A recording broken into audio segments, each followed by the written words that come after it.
Hi, I'm Diane Simmons, and this is Channel 19 News. In 1987, 17-year-old Christopher Abernathy of Illinois was convicted of first-degree murder, aggravated criminal sexual assault, and armed robbery, and was sentenced to life without parole. Abernathy was convicted in the rape and murder of 15-year-old Christina Hickey after she disappeared on October 3, 1984, and was found dead 2 days later behind a shopping center. Abernathy was brought in a year later for questioning after an acquaintance, Alan Dennis, told police that Abernathy admitted to the crime. Abernathy admitted to having seen her walking home and attempted to rape her and accidentally stabbed her after she refused to have sex with him. When Abernathy received his sentence, there was no forensic evidence connecting him to the crime.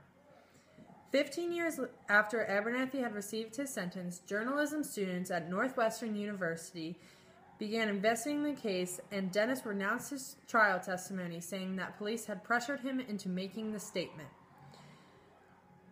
In August of 2014, following an agreement between the Illinois Innocence Project and Cook County Integrity Unit, an order was issued for DNA testing of 8 items, including a bodily swab, as well as clothing of the victim and her purse.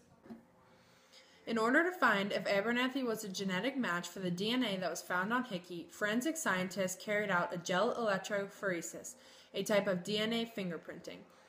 In this test, DNA samples were placed in a test tube and cut up by restriction enzymes. The fragments of DNA were placed inside wells in a gel mold, which was then placed in what is called an electrophoresis chamber.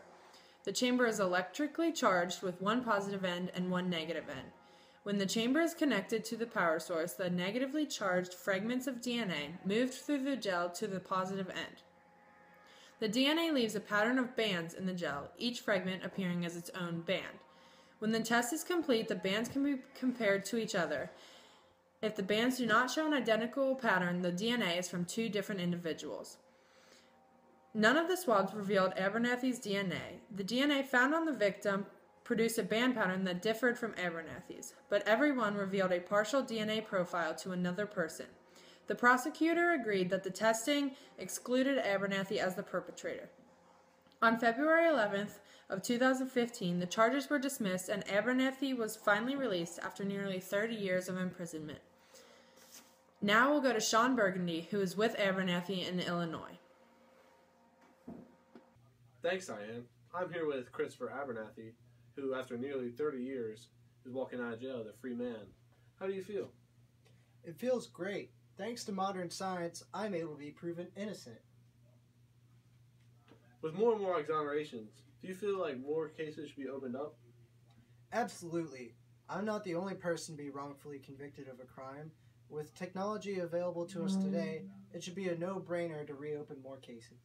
What do you hope the world will learn from your story? I hope this causes more people to be exonerated, and I hope that research continues on DNA testing. Thank you, Christopher. Thank you. Well, a big part of Christopher's freedom came from the help of the Innocence Project. To this day, they have exonerated 1,747 wrongfully convicted people and are constantly continuing their efforts. Back to you, Diane.